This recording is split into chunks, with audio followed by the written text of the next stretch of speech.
everybody? How's it hanging? How's it happening? You guys know who it is. This is Kevin from the Chord Progression podcast, brought to you by MSOTD Rocks, where rock and metal thrive. Yeah, I think that's how it is. Yeah.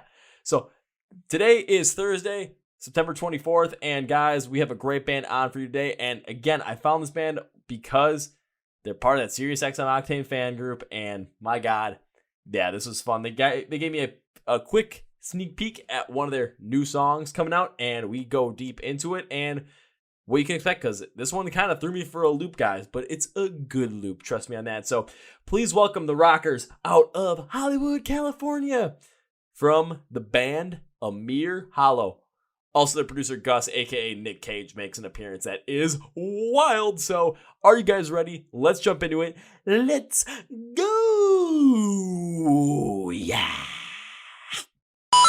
Well, ladies and gentlemen, boys and girls, listeners of the Chord Progression podcast, you've heard me talk a good amount of times about that time I put a post out on the Sirius Octane fan page, and I had a lot of people respond to me like, hey, check out this band, check out this band. And some people were like, hey, check out our band. And I'm like, okay, we're going to check out as many of these as we can, try and get as many on the podcast as we can. And we got another one, but this is also one of those in the realm where they said, hey, check out our stuff. And I said, okay. And here we are today. So please welcome out of Hollywood, California, I hope that's correct, the band Amir Hollow. So guys, welcome to the Chord Progression podcast. What's up? Thanks How's for it having going? us. Thank you. How's it going? It's well, summer's over. It's sad. I don't know what to do with myself anymore. It's still hot here in Cali, man. Summer's not over. It's starting to get crisp out here. I'm starting to see some leaves change here in Milwaukee. I'm just like, okay, summer definitely went by way too fast, even though there was like nothing to do. What are seasons like? Tell us stories, please. Well, in the summer it gets hot and super duper humid, so it's just you walk outside and you're just like, Then all of a sudden fall comes and it's like, oh, it's crisp weather. The leaves start changing in September. It's still pretty nice out. October, you start to get that shift. And then all of a sudden November, it turns into like this weird period where it's like 40 degrees outside and it's just gray, like not much going on. Then you get to December, it's like, okay, now it starts getting colder. The snow hits. Everyone's like, oh my God, snow, yay. Then after Christmas, everyone's like, can we just not have snow anymore because this sucks? Yeah, exactly. And then spring, it's just super duper cold out to begin with. It's nice and like nice temperature out to end with, but you're sneezing a hell of a lot if you have allergies like me. Yeah. So yeah, April this year was a little bit interesting, especially because anytime I sneeze, everyone's like, are you sick? Are you sick? I'm like, no, it's seasonal, guys. That's the quickest way to the front of the line if you're standing in line somewhere. Yeah. Just sneeze. I never use that, but I still might, because we're still in that realm where everyone's kind of like, oh my God, COVID-19. Ah! Yeah. So it's not the Rona, I promise. And my allergies suck. I know, right? Or there was one time I did make a joke. I was like, hey guys, I got Corona. Everyone turned around. I was holding a 12-pack of Corona. I'm like, exactly. Nice. Party in my house. All right, so the only good kind of Corona is the one with lime. Yeah. Yes, there you go. Pretty much. Yeah.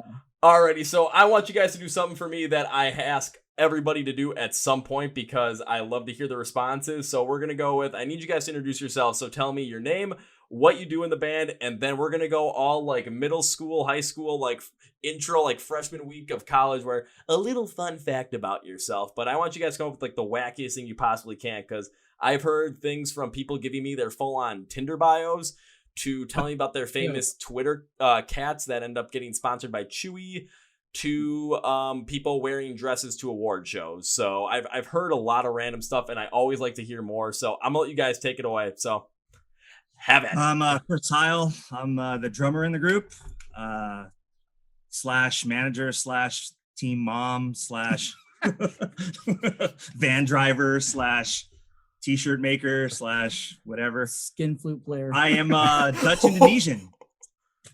Wait, what was that? So there's a fun fact about me. I'm Dutch Indo. So oh wow, that's a nice weird combination. That is a weird combination. Hey, perfect me. I got the Ajax jersey on, so hey. I noticed that. I didn't even know that. I was in Amsterdam in August of 2019 for what I called the craziest and most insane 40 hours of my entire life. It was good. It was real good. Awesome place. Oh yeah, I was gonna go back this year for just to stop because I was gonna stop in a couple of places, see some bands I've been working with and talking to, and also see some of the scene out there. But I was like, oh, I'm gonna make one last stop in Amsterdam because I want to go back there. But of course, yeah. Next year, traveling, next year, not so much. Yeah, exactly. Next year. That's like the ending little phrase, the catchphrase for the rest of the years. Next year. We all know how Cubs fans felt before 2016. Wait till next year. Until next year. Okay, I'm Ron Beam, the newest addition to Mirror Hollow. We've been working a year and a half, I think that's it, state. And I started out playing guitar first and then transitioned into lead vocals. I'm originally from Ventura, California, near Santa Barbara. Been out here about 12 years and been doing the music thing for quite some time, and transitioning in with these guys it's been awesome because I wanted to get back into the heavy rock scene for quite some time, doing the pop stuff for a while, but it's just really fulfilling, to be able to write and sing on their stuff, and it's a great group of dudes, and I'm really looking forward to next year. So we'll see how things. In the meantime, we're just really laying low and just working on the music a lot and hunkered down. We're just hunkered down in the studio and just like creating. And also Dutch Indonesian. My mom's Hispanic, but my dad's from Jakarta, Indonesia, and Holland. Yeah. So we're pretty. There's two of us. Pretty mixed bunch. World beware. Yes. So I've got long lost brothers. Yeah. I'll say there's two Dutch Indonesian guys in the podcast, and then there's me, a pasty blonde-haired white kid. You look like all my cousins from Holland, so don't worry about yeah, exactly. I'll say, what about if I just like with the full-on like? Well, now there you go. There you go. Yeah. Full on. Everyone's like, "Oh my god, why do you you have nice hair? Why do you wear hats all the time?" Like, because I look better with them. Plus, I can. Yeah. It's like you always see girls like you're always changing their hair color. Me, I can change my hair color too. I just have to put on a different colored hat. Exactly. It works perfectly. 2 black ball caps. Exactly. 60% of the time, it works every time. Every time. Yes, I'm so glad you said that. Wait, man, smells like Bigfoot's dick. You guys set me up for that. I couldn't help it. It's so good. Thank you. You're welcome. Well, Ron, I do have to ask you this question, though, because you were talking about how you were working in the pop music scene before jumping in with Amir Hollow to get back in that more hard rock scene. So what was it like working in that scene to start off? Because I'm kind of curious to see kind of how that was like, due to the fact that every band I've talked to has been like metal, heavy metal, metalcore, hard rock, punk rock, that kind of stuff. Well, yeah, growing up, when I was in Fort Wayne, Indiana, I was 7th grade in the year 2000. That's like, I was super into the heavy scene. Back then, it was all about like Slipknot and Cold Chamber and Disturbed and everything under the sun out there. The Box Music Network was everything. But I was really into a lot of like Gin Blossoms and Goo Goo Dolls and Tonic and Matchbox 20 and stuff like that.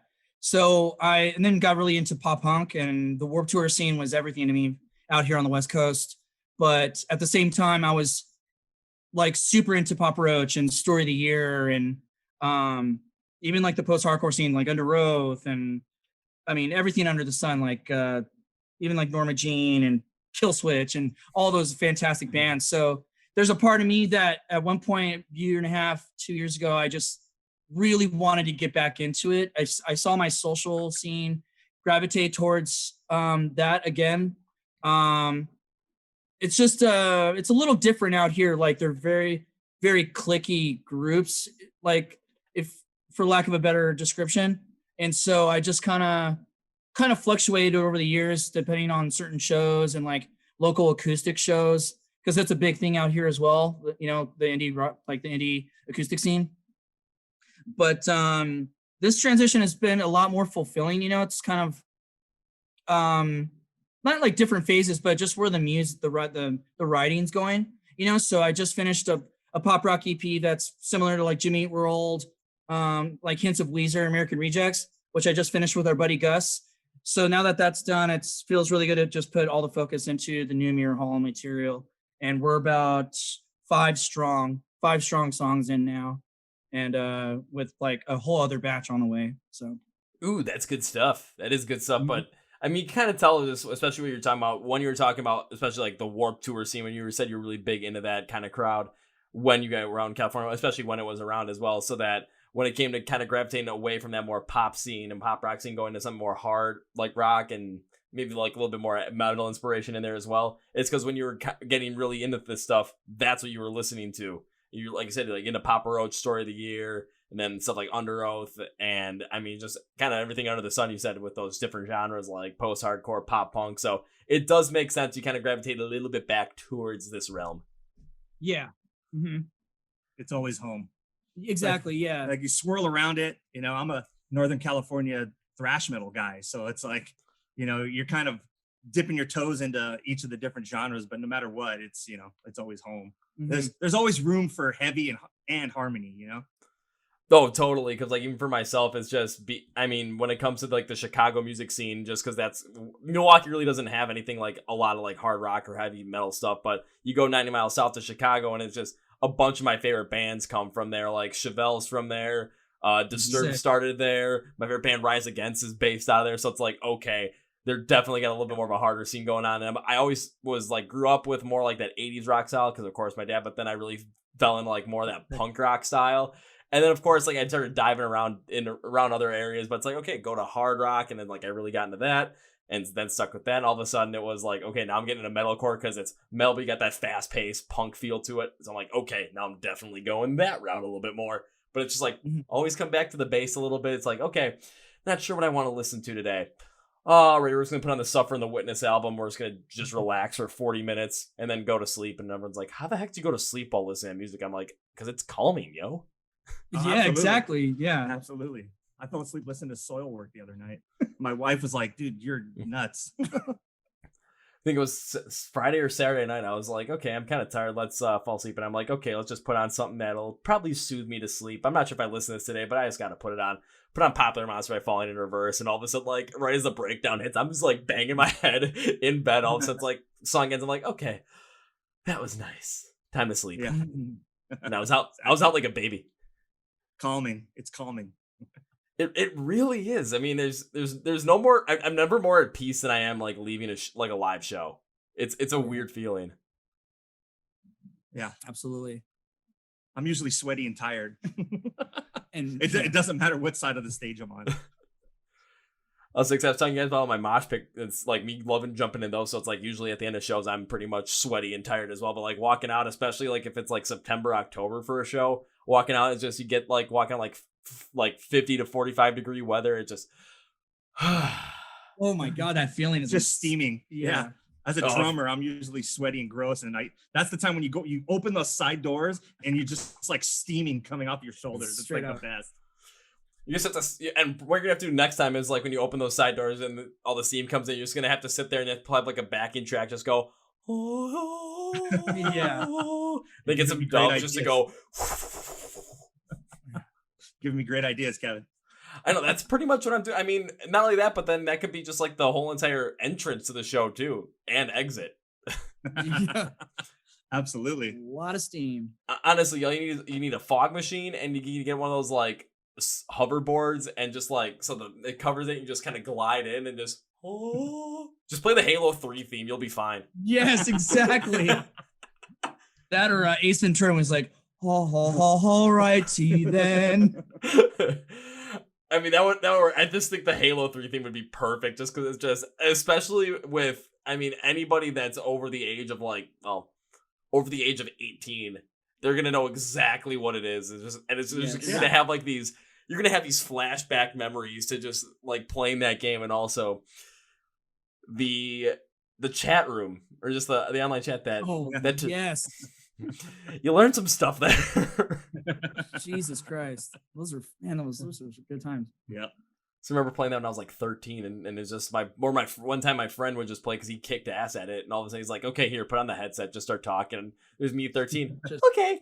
Put it on, and all of a sudden everyone's just like talking all this mad shit. I'm just like, murder your family and like It always gets to the moms though. Like Yes, mom it's just like, jokes. I'm knocking on your mom's door on my way in, buddy. I'm there right now, and you're now dead. Call me daddy. Yeah, it was always it was always the Halo 3 multiplayer, and then also Call of Duty World at War and Modern Warfare 2. Those were like the 3 absolute just most brutal. Yeah, absolutely. Then I just gotta start playing memories. Gotta love those memories. All right, but enough with these crazy video game ideas. But please do take that Halo 3 idea when you enter on stage. Just Great. Sleep to that tonight. Put that on repeat tonight. Honestly, you can fall asleep to that easy. Put on some incense, some candles. My Oh, girlfriend God. would love that, actually. We'll try that as our entrance into the studio. Yes. We'll work on it like wrestling entrances. Yes. It's not a bad idea. Just make sure if one person plays Metalingus by Alter Bridge and just comes in feeling like Edge. Oh my I know, gosh. right? That was dead on. Dead on. That's how I got into Alter Bridge, was just hearing that for the first time. My brother was just like, dude, what is this? And like, I like John Cena better. And all of a sudden now I'm just like, damn, Edge knew when it came to music, Edge knew. He just knew. I was like, this is a heavy Creed. This is awesome. And that doesn't Speaking sound of like arms wide Scott. open. That sounds like somebody else, but better. Yeah, but better. Not as douchey. Awesome. Have you ever seen Alter Bridge perform live though? Oh, hell yeah. Good. So much act. I was saying it threw me off because all of a sudden, like, hearing Miles just like speak to the crowd and not sing, I'm like, this guy sounds like the IT guy at where I work. Just Oh my gosh. and then you hear him sing, it's just like, that is definitely not the IT guy where I work. Yeah. He's a dude that can like stroll in anywhere undercover if you don't know who he is and just like have a performance where it's just mic dropping amazing. He could just walk in, kill a karaoke song, and just throw the mic on the ground and walk out. Hands in the air is like, all of you should just quit right now. I would be surprised if he actually does that though. I mean, that would be amazing. If I had pipes like that, I'd be doing that all the time. No bowling alley would be safe. Okay. I'd be messing some shit up, man. Oh my god. See, you're starting to remind me of like the South Park episode where all of a sudden Stan and Kyle were playing Guitar Hero and Kyle got kicked out of the group, so all of a sudden he's just playing Guitar Hero at a bowling alley. Bowling alley. You're too good for this kid. You're too good for this kid. That could be you, man. So That good. could be you. So good. All right, but enough with this jibber jabber. Let's get into what we're actually here for, which is a mere hollow and, well, your music as well, because I thoroughly enjoyed it. That's the best way to Thank put you. it. Appreciate it. So, what's it been like, especially with Ron taking over as lead vocals going into this next batch of songs you guys are ready to release?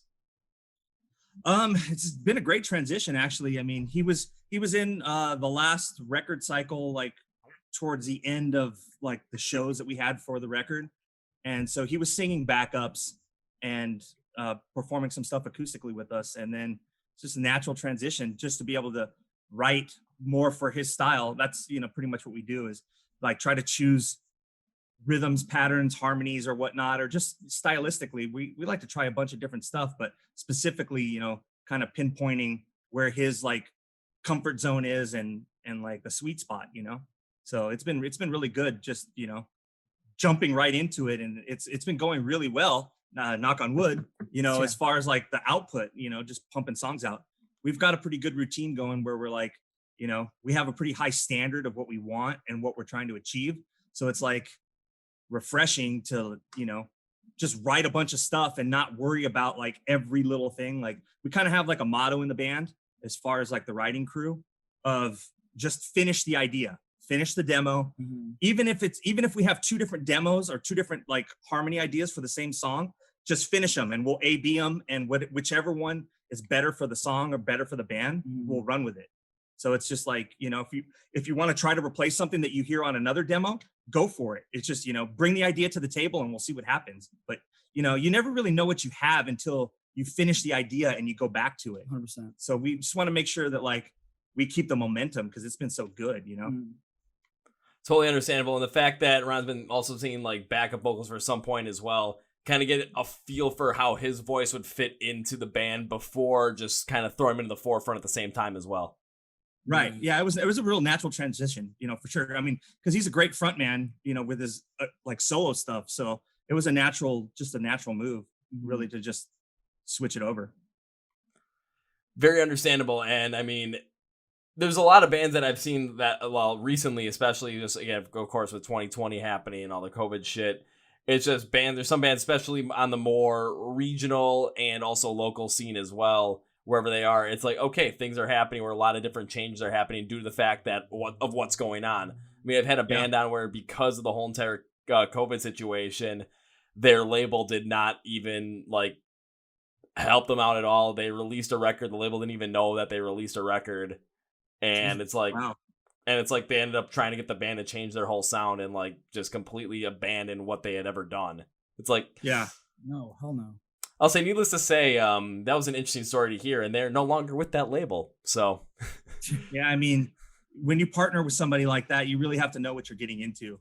I mean, we're independent, but we're independent by choice for numerous reasons. And, you know, people don't realize that, you know, getting signed or partnering with a label isn't like the finish line. That's literally just, you know, the beginning in some places. And that's where the real work has to start, because you have a boss now, you know? So it's, you know, it's nice to be able to call your own shots and work at your own pace. So I feel for those guys that got worked over like that. Yeah, and when I was talking to them, they got a new label too, where they're completely behind everything they're doing. They're just letting them have free reign, and that's not something that every band's gonna ever get to. But it's just somewhere where you have if there's gonna be a label that's gonna try and push a certain sound on you or push you guys in a different direction. It's like, well, we really don't want to go that direction just because that's not what we want to do. And all of a sudden, you're gonna try and change up our sound completely due to the fact that you think it fits a current trend, but that's not what we want to do. Then, I mean, why the hell would you want to stick with that? No, not at all. I mean, you basically it's up to the band to do their due diligence too. You know what I mean? It's like people get super excited when, you know, the business side of the industry starts paying attention to their music and their art. And, you know, sometimes you just have to like take a step back, take a deep breath, and like realize that like there's gonna be fundamental changes depending on what decision you make and what direction you go. And it's also, you know, you gotta know who you're partnering with too. You know what I mean? It's like, we wouldn't be a good band for, you know, like an Artery Recordings, you know, type band. You know what I mean? And we wouldn't pursue that in the very beginning. So it wouldn't make sense. You know, you have to do your homework on both sides to make sure that it makes sense. Yeah, I mean, it does make sense as well at some points because of the resources that those labels have to be able to help promote your music and to help push things out into different aspects because of those business relationships. However, when it comes to you guys still being independent as well, it does make a lot of sense to the fact that you guys, again, are able to call your own shots, you're able to do what you want to do, and you're able to go through your music and create at your own pace, so you're not trying to rush to put something out there because you have a contractual obligation to. You're just putting something out there because it's like, okay, this we want to put out there, and we recorded it, and we're going to listen to the demo, and all of a sudden, okay, now we're going to go back to it and think, okay, is this really what we want to have on this? Is there something that we think is missing? Is there something that we think would be better if we change it up? And then continue to play with it until you get the sound that you actually want, to the point where when you put it out there, it's just like, well, was this the sound we actually wanted? Yeah, we took the time to make sure this was what we wanted to put out. Yeah, absolutely.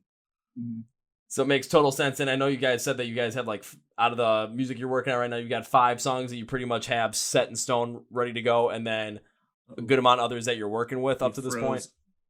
I froze? No, you guys froze. Oh no! The freezing happens again. Okay, you guys are back? No, there we go. I think we're good. Okay, we're back. And we're back. And we're back after this. After the 10-second intermission. Oh, crap. Oh no! Then this is the classic internet problems because, well, COVID, folks. Okay, I think I got it back. Okay, I'm gonna wave again. Yeah, I know, right? Alrighty. Yeah, we're back. Alrighty, We're back. We're just gonna blame COVID on this one again because that's probably the best way to do it. Yeah. Fuck you, COVID. Fuck you, COVID. What I was saying was, you guys have, like, because you were talking about earlier, you guys pretty much have 5 songs that you have batched up, ready to go, and then you're still working on a good number of other songs at the moment right now. So, is this going to be a plan to release like a whole entire album at this point, or like a couple of EPs, or just release them single by single? So, what's the plan? We're going to release a couple of singles. We haven't released anything officially with Ron as the frontman yet. So that's the first thing we're going to do. We're going to have something out there. We're going to release 1 or 2 songs, and then we're planning on releasing a full EP and then probably another EP, because I mean, to be honest with you, the cycle now with people consuming content, it makes no sense to just wait and bunch everything up in one gigantic release and release it out there. So if we can kind of space it out, we won't burn through content as fast. That makes plus we want music out there. So, it's everyone has such a short attention span. We just want to make sure that we have the groupings of the best songs together, because who knows, the second EP might sound different than, the first EP that we're planning on releasing, just from like where we're at and our surroundings. And, this EP is kind of heavy, but like groovy, but a little bit on like the grouchy side, I would say. Not angry, but like you can tell there's some angst in there because of like our surroundings and all the stuff that's going on in the world. So like, you lock us in a room, to write music. And then, because of all the stuff that's going on in the world, it's going to come out a certain way. So, And in fact, with that being said, second song that we're very focused on is called Glass Castle. And it just so happened that I spent literally about 30 minutes throwing the idea together, and it indirectly specified elements of the lyrics about exactly what were going on, like externally, internally, just the world of emotions that everyone's dealing with, and the heartache and the what's the term? How fragile, like a glass castle, the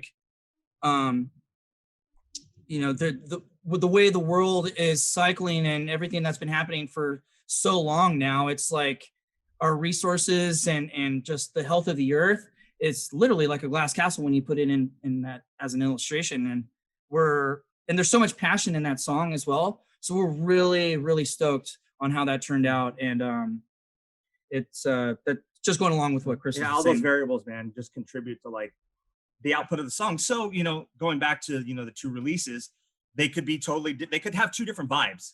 So we just want to make, and, when you put a record together, you want to make sure that all the songs have the vibe, so you can listen to it all the way through.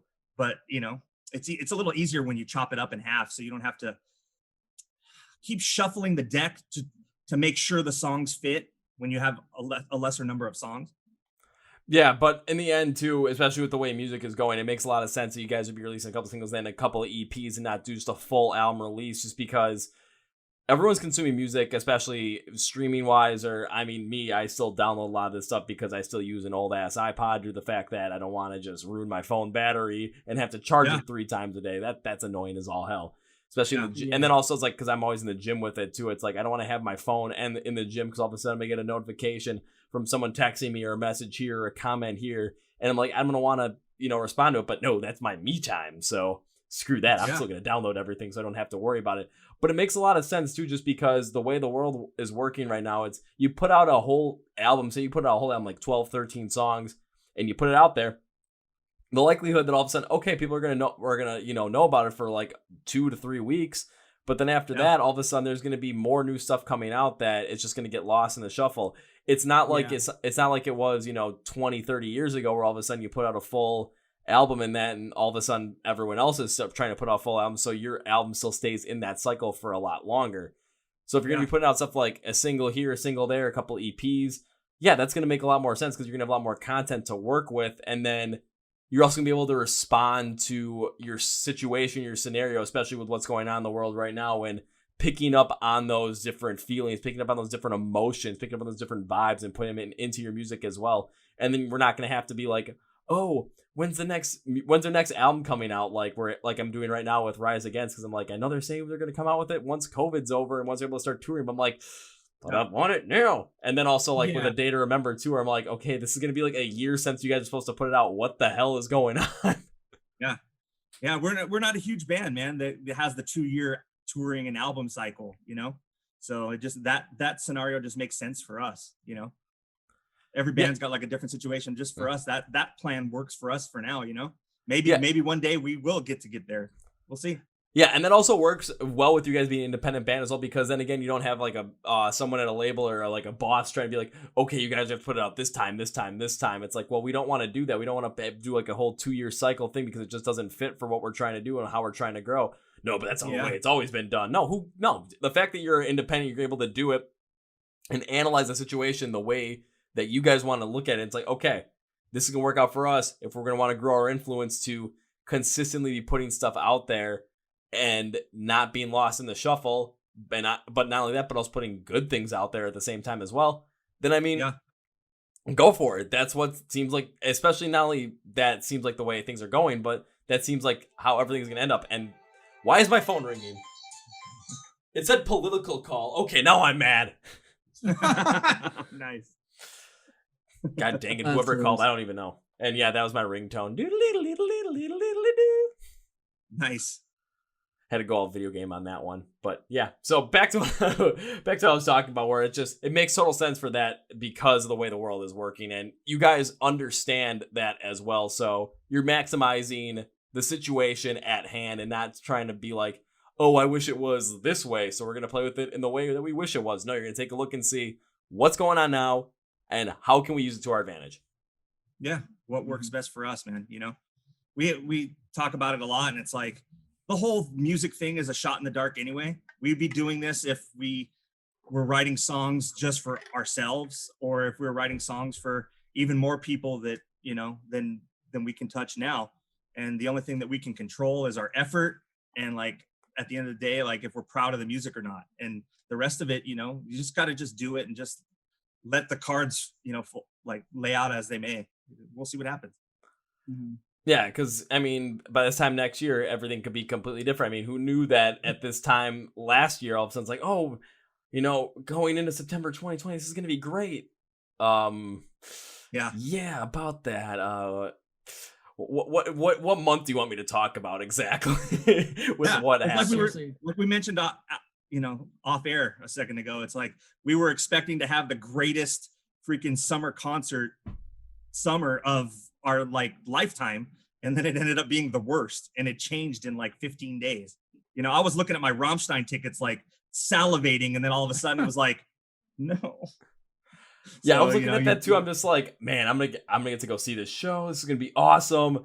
Gotta make sure I have the day off of work for that, for my full-time job. It's gonna be on a Thursday. I don't give a shit. I'm gonna be at Soldier Field for that because it's the first time that they've been here in a long time, due to the fact that the last time they were there, they said don't use as much pyro, and they used all of it. Yeah, exactly. And they said, no, you can't do that. I'm like, when was that? 2003? Yeah, they come around like once every couple of years. So, you know, that was one of the concerts that I was looking forward to seeing this summer. And, you know, that's all I thought about for, you know, like 2 weeks after I bought the tickets. I was like, yes, time off. Maybe should I get a hotel room because it's closer to the venue, like blah, blah, blah. And then all of a sudden it's like, well, nope, you're never going to leave your house and you're going to stay in your PJs all summer. Or you can just stay in, like, you know, all of a sudden just Pooh Bear it and just be like in a big shirt. All of a sudden, I mean, no one's going to know. Yeah, dude. Exactly. Yeah, pants are optional, man. No, yeah. I mean, yeah, we're not even wearing pants now. How did you guys know? How did you know? Let's have like super. Oh dear God! Do you have guys? Because when I was talking with Black Tom, they said they had they knew what I was doing because they had a camera and saw. They're like, my God, how'd you know? So do you guys like hack into their camera as well and see? Because that's just weird. No, that's just what the cool people do, man. I'll say that's they knew what was in my pants. That's they knew what was in my beer fridge. Oh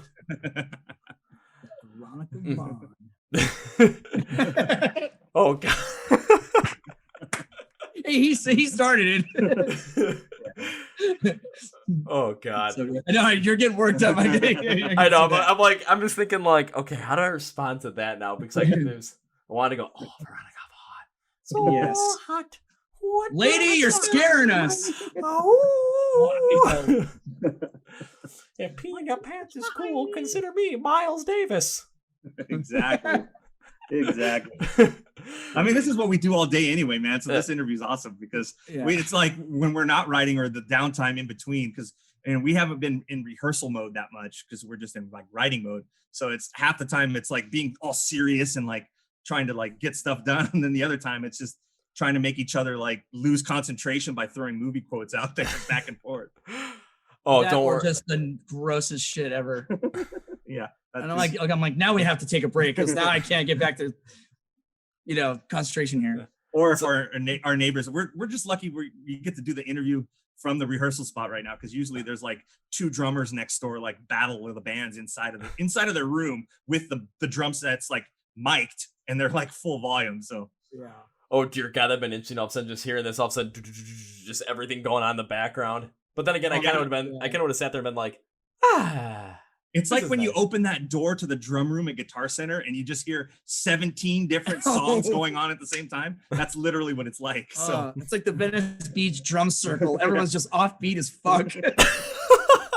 and I usually don't hear it because I have in-ears in. So I'm usually one of the guys doing it. So it's like, but now that I haven't been rehearsing that much. Okay, when you brought up that Venice Beach drum circle, that took me back 2 years ago because I was walking around Venice Beach and I saw one of those and everyone was offbeat. I'm like, this just does rocking not... out so hard, right? Just I'm like, super stoned and every drug you can imagine. Yeah, I got chased by one of like the street artists over there because like I was walking and I just like looked to see some of his stuff and I'm just like because it looked cool, but I stopped for like 2 seconds and then I kept walking. He started chasing me like to buy something. He's like, "Hey man, you looked at my stuff too long. You gotta pay for that." I'm like, "Dude, what the hell?" So I started walking. That's not how this works. I know. I kept walking. He just kept yelling at me, and all of a sudden I found one of those like birdie scooters. So I hopped on it and then went around Muscle Beach, just kind of went around to the other side. And I kind of waved him. And when I drove past his spot because he wasn't back yet, like his whole entire like little setup was gone. I'm like, why did you chase me down when everyone just robbed you of all your shit? Venice Beach, bro. Prioritizing. Just on you. Venice Beach, man. Yeah, it made no sense to me. I'm like, okay, I'm gonna drive this back to where I was staying in Santa Monica, and we're just gonna have some fun. Yeah. And then the scene, like, I was freaked out. I was there because I'm like, right when I stopped off, I'm like, okay, there's like scooters everywhere. What the hell is that? Oh, it's profuse, dude. They're all knocked over and all fucked up looking, and yeah, and the batteries are dead. Everywhere. Yeah, they so annoying. That's like one of my favorite favorite Instagram pages to follow is called Dead Birds, and they stack I haven't seen those yet. Scooters being thrashed like everywhere. It's the best. Wait, what? There's an Instagram profile that, or at least there used to be. It was called like Dead Birds, and it was literally stacks of bird scooters like piled up everywhere in different places being destroyed. Okay, I'm gonna look this up right now to see if I can find this.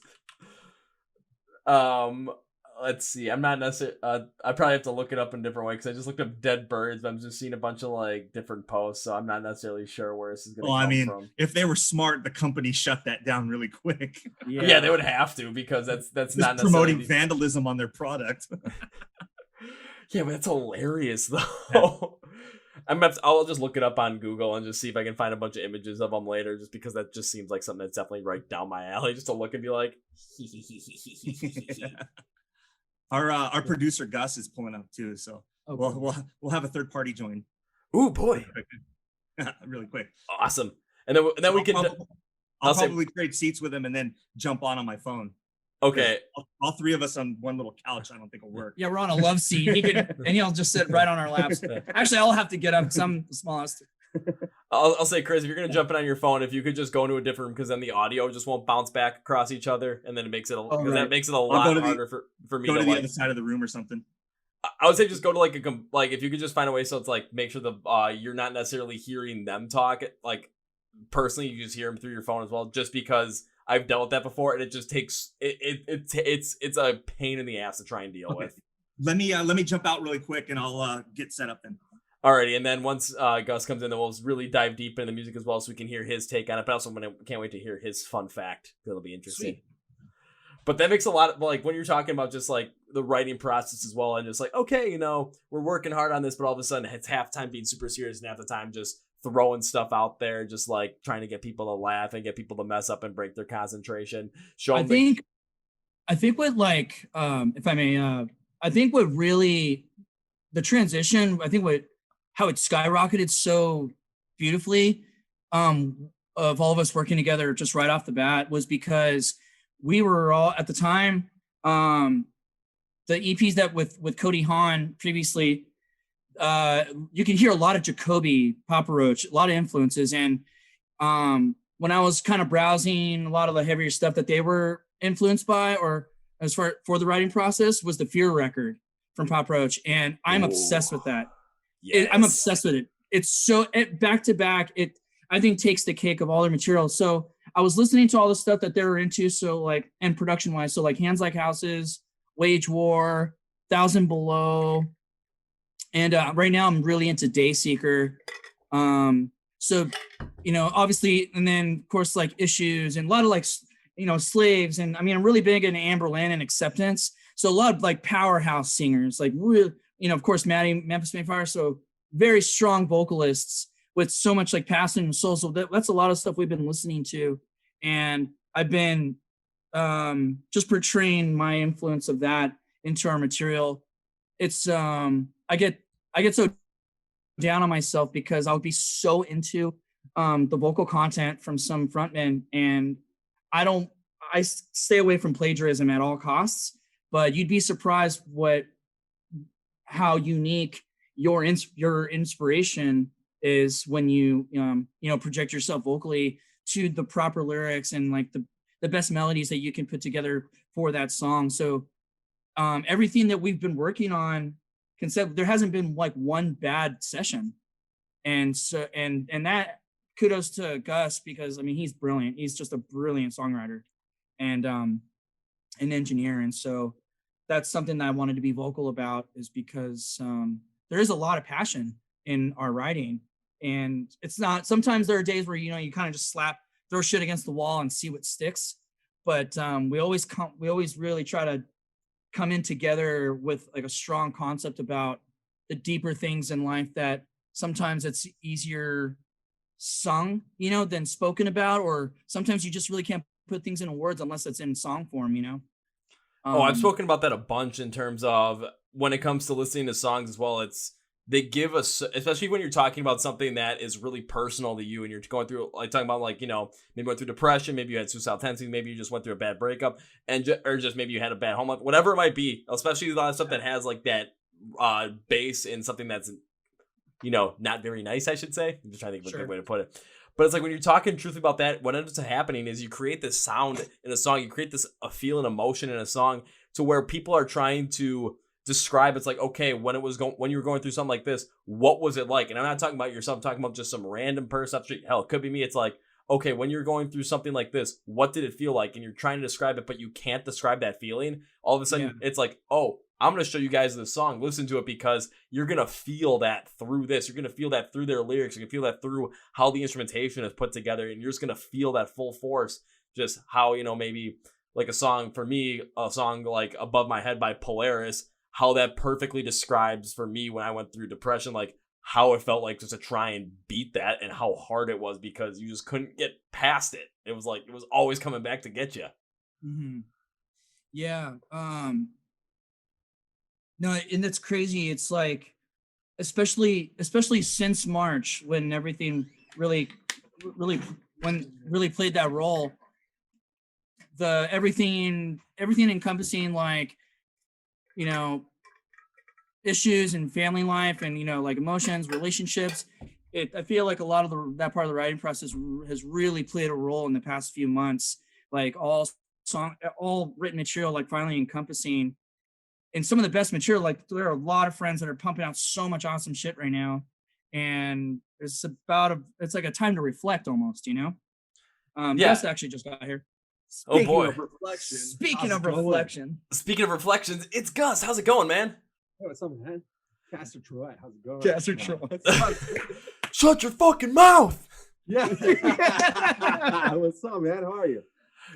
Doing all right. So now that you've joined, we're gonna have to do what we had everyone else do, Gus. So what I want you to do is, to introduce yourself with your name, what your association is with the band, and then also we're gonna go all middle school, high school, freshman year of college orientation, and a little fun fact about yourself. But I want you to be the craziest fun fact you can think of. I don't care if it's your Tinder bio. I have gotten those before, and I found those hilarious. Or whatever it might be. You got the floor. Hey, what's up? Gus Crines here, also known as Caster Troy. I'm Caster Troy! I'm Caster Troy! And, hey, man, I got this shirt on. Is there life after death? I don't know. It's just what we do. It's how we represent wear ourselves on our sleeves. Ron has tattoos. I just have t-shirt slogans, you know? So I wear the clever shit. I don't know if I can. And shit, piss, fucking cock. Yeah, you're fucking fine. Who okay, gives a middle shit? school. Okay, we're going all the way back. You take off your pants and jacket. So big musical influences for me all the way right. You know, I'm the youngest of 7 kids. So all that good juice just dripped right into the nectar right here, man. No, I'm kidding. And I just co-write and produce with whoever I really want to. And luckily these guys came into my life. So here we are in LA. You know, North Hollywood specifically. There's more studios in North Hollywood than anywhere in the world per square mile. That's an interesting fact. And now let's do one fun fact. I brought my friend out here, my best friend from Illinois. I was 20 at the time, and I was working for a major producer. And he was having a party that day for his kid. And I said, hey, buddy, come to the studio with me today. And then I took him there and I put him to work. And he didn't get that, like, hey, buddy, you wouldn't be here if you weren't working. So, but we were like young kids, and he was like kind of offended. And then he's like, I was like, roll that hose up or something. You know, this is long story short, he met Blink-182 that day, so he forgave me. But you know, I was like, hey, bud, you want to hang with the cool guys? You don't just walk into the party, man. Anyway, yeah, LA's a crazy place. Got to meet a bunch of my heroes. There's a lot crazier stories, and I'm just thinking of how to PG some of this. Yeah, man. Hollywood Hills mansion, you know, mansion parties. Yeah, you know how these things go, man. Things never stop here. My next shirt says no sleep. That's just how it goes. I don't know. All right, enough information about me. Back to you guys. Back to you in the studio. Okay, that might be one of the like most energetic intros I have heard on this podcast. So that was fucking awesome. Spectacular. Well, now that Chris is back on as well with his Staples the game Center going, background. Chris? The game's awesome, man. Who's Chris in winning? the booth. Chris, give us a logdown in the booth. How's it going? Who's got injuries? We've got some major injuries here at the game tonight. Yes, so good. Okay. Yeah, there's the fan in section 112, row 13, seat 4. Season tickets. He proposed to his girlfriend on the big screen, and she left. So yeah, he's pretty injured at the moment. She's warming Somebody in the black Lincoln, you left your lights on. To the driver of the 04 Ford Taurus license plate XY743K. Does your car normally? That's the code to my luggage. No. I thought the code of your luggage would be 1, 2, 3, 4, 5. Well, that's only some kind of idiot would have. Like Darth Helmet. Okay. Oh yeah, we can throw around as many different like wacky and crazy movie quotes as we possibly could. I mean, honestly, just we could do this Nick Cage style where we can whisper or shout every single piece of dialogue, but we're gonna all have to have everything on fire around us at the same time. So, all right, Slow motion, doves, please. All right, what do we got? Did you guys talk music? What's going on? What's going on here? Well, we kind of got into it a little bit, but we didn't really get to talk full on to music because we were waiting for you to bless our presence. So The Christ Yes. has arrived. I'm just kidding.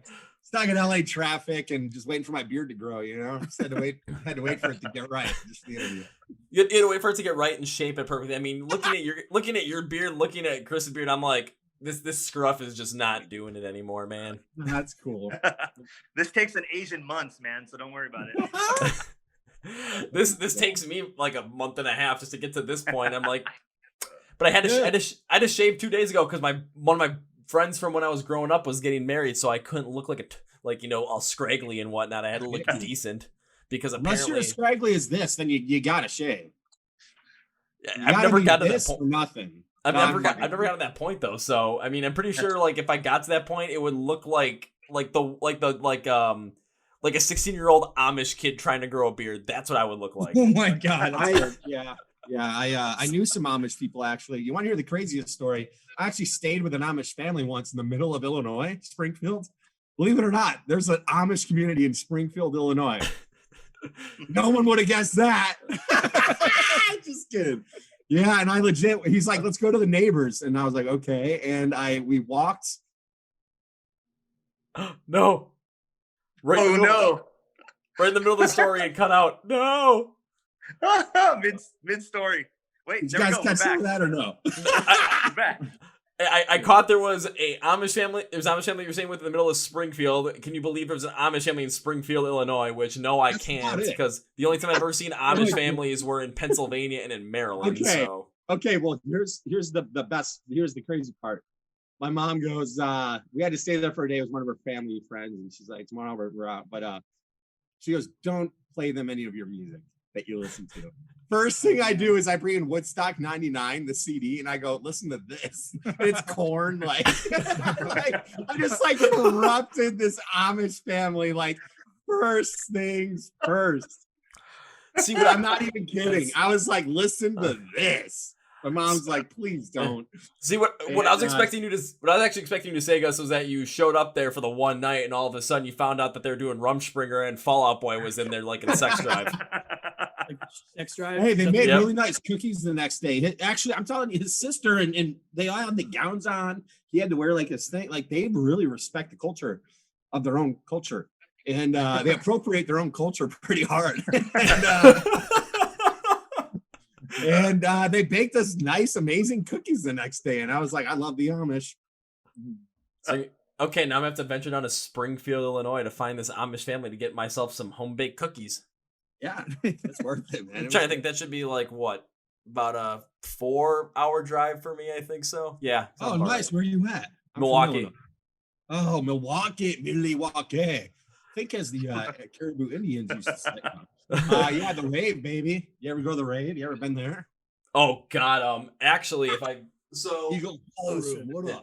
So the reason I had this pulled out right now is because with them trying to get trying to like recoup as much money as possible to stay going, they've been auctioning off a bunch of their signed posters. Oh no. Oh, And like and I've seen them auction a bunch of them off on eBay, and like the one I wanted one from the Octane Accelerator tour from last year, because it was Awake at Last, Make Them Suffer, Light the Torch, Fit for a King, and the headliner was Ice Nine Kills, and it was signed by all 5 guys. So I wanted it. I'm like, I want this one because I was at that show. I loved it. But then I missed out on it because the winning bid was like $260 or something. I'm like, I wasn't going to pay that shit. yeah. You've been there. Yeah. So no, but then what happened was like I was scrolling through and like a couple days, like a week ago, like, okay, let's just see if there's any up there that I might be interested in. I don't know. And all of a sudden I found one that was only going for $100, and I'm like, okay, let's bid this one up. Let's see. I was like going up like, okay, I'll go to like 130 if the max bid's over that, I'm just gonna call it a day. The max bid stopped at 128, so I bid 120. I'm like, okay, so if this sticks, I get it. Totally forgot about it. Then a couple days later, I checked my email. It's like, yeah, you want it, but you have to pay it. I'm like, oh shit, I actually want it? Damn. So if I'll pull it out right now, but I did win myself a signed Show that. shit. So I won myself a signed poster from my favorite band of all time, Rise Against. Oh my gosh. Look at you. Nice. Very nice. So Yeah, I got that must have been, no more. I mean, Eagles Ballroom is just. I've played the smaller venues, like just like the room beneath it. Yeah, I've been around the block over there. I used to love the rave, man, and got fortunate to play it one time, opening for Stone Sour. Oh, nice. And Roy like stopped and looked at her band for about 30 seconds, and then when he left, I was like, my soul crushed. I was like, who fucked up? I'm just kidding. But no, literally, I was like, wow, that was the coolest moment of my meager life. And then we got to Hollywood and met Nick Cage, and then he just injected me with his serum. No wonder why. I'm Castor Troy. Wait. But the real question is now, are you actually Nick Cage with Gus's face on him, or is it just, is this like some serum injection? I mean, I don't really know. Just want to take his I face. don't know. You tell me. off. What do you Yes. think, huh? Exactly. Like I said, all the dialogue is either whisper or shouted. That's it. The whole movie. It's been a great ride. He's like, honey, stab your boyfriend in the face with this if you get in a fight. He's like, what? No more drugs for that man. That was the best one. Dude, I love that movie, dude. I love how like he's like good guy cop, and then he's like, oh, I'm the gang leader. Oh, I don't know how to do this. Yeah, right, Mr. Cop. No, I'm kidding. Oh God, I gotta watch that. I gotta watch He's that like, movie. finally, I'm at the top of the totem. I gotta watch that movie again. I told my friends like we have to have like a Nick Cage movie marathon where we just play drinking games during it. And my friends were like, "No, you'll get through one movie and you'll want to die because of how much you have to drink during it." I'm like, that's the whole point. We'll start out with Face Off, then we'll go to National Treasure, and if we make it to Wicker Man, then we actually accomplished something here. Yeah, Exactly. man, you get a medal. You get a plaque of honor. No, Gotta watch Con Air though, man. The Oh, mullet yeah. The mullet is that's amazing. Probably Put stop at Con Air. the It'd be so bunny sick. Don't down. forget the mullet, man. That's the ultimate mullet right there. Just it flown in the air, just you need the Exactly. and the That's dust. the slow Oh, motion. Ava. Oh my. They land in Las Vegas. Like, yeah, okay. Like, you just wanted to gamble. You should just like Vegas, huh? We mysteriously just had to land in Vegas. Like, classic Nick Cage. Where else are they gonna land? I mean, his private island? No, he lost that in bankruptcy court. Come on now. Yeah. Exactly. He had to and he lost it all in the Con Air visit to Vegas. He put it all on black. Unfortunately, came up 0-0. He's like, I bet you we land on Fremont Street. No, I bet you we land over here. Put it all on black. If we don't land on that fake pyramid, I It's lose like- it all. He's the worst. It's like no, don't put it all on black. You watch your fucking mouth. Yeah. That's great, man. Oh man. Okay, who's Biggie? Who's the small? You got reindeer, man. Well, you can't forget Snake. You can't forget Snake Eyes. When he's Everybody like, loves I am Sweet the Santana. king. Hey, it's Tyler. Go Tyler. Go Tyler. Go Tyler. Go. Go Tyler. Go Tyler. I love how Go he's so Tyler. amped. Like, is that Whoa. coffee? Is that drugs? Is that just Nick Cage? That's just I think Nick that's Cage just energy. high on That- life. That's why I try and go to every single interview, every single day when I wake up. I seem to go with the full on Nick Cage energy. So I wake up like, Exactly. Oh, I admire you because That is so good, dude. and then I'll just do the That'll be on our story later. Yeah. oh yeah, on the story later, just me going like.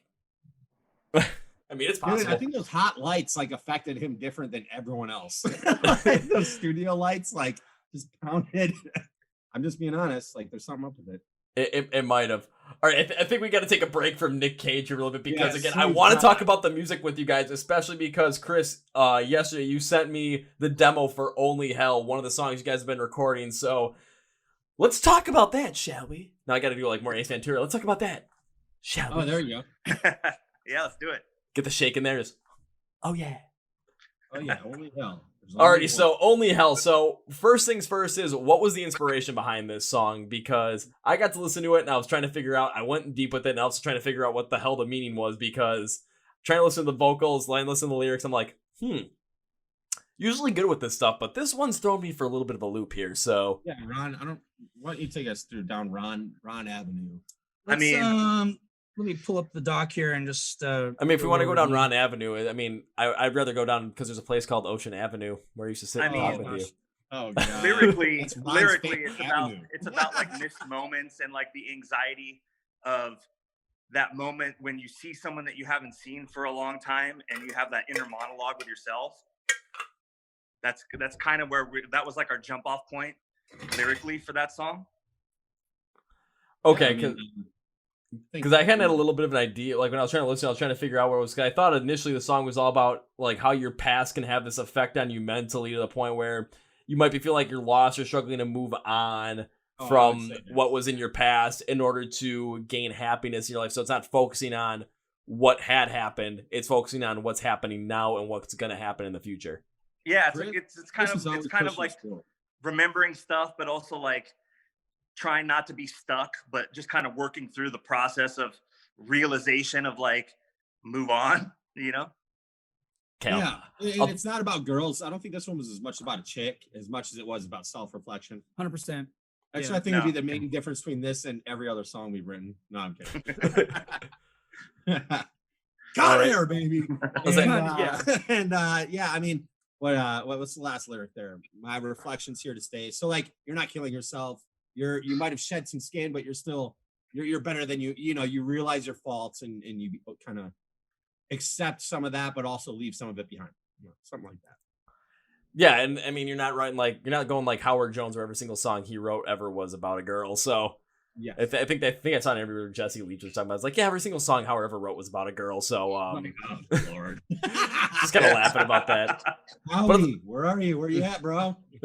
But I'll say, but when it comes to like those songs about self-reflection, well, it's always a good time to look back, like use those times to not only talk about things that you think should be happening, especially like, okay, take a look back, don't focus on the past, focus on what's going on now, focus on the future at the same time as well, and leave kind of those things in your past that you don't want to have affecting you. Leave them behind. Just move past them. Just work to move past them. Work to just keep them there.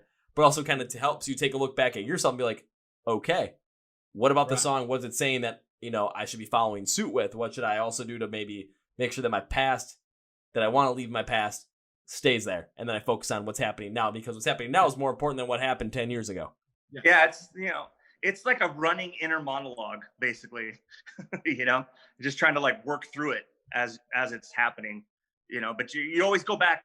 You always have those pinpoints in time when you're anxious or trying to think of something or working through emotions. You always have those moments in time that kind of like flash.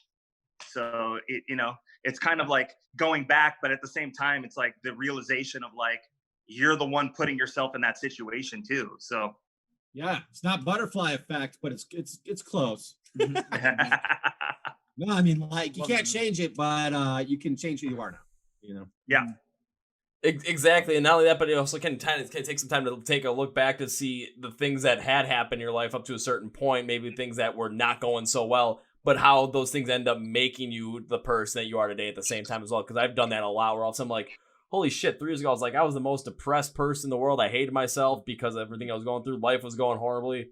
But had I not gone through that, I wouldn't be doing this at all. Like, I would have never came up with the idea to like, oh, let's start this up. Let's really go deep into this. Let's have some fun with this and go for it, because what the hell else do I have to do? I could have been one of those just like normal like saps just working in like a office building, and all of a sudden it's like Christmas time comes around, you have a girlfriend like as Bill Burr puts it, like, she wants to make the cookies. She does everything. Right. I just put the sprinkles on to help. Yeah, it's fun. Like, who are you as a person? Yeah. I'm always lecturing the group on who are you though? In the reality of life, who are you in the grand scheme, in the oversoul? What would the oversoul say? No, I'm kidding. But I always try to challenge people with their own, self-reflection and say, is that really who you are? Or is that just who you think you are?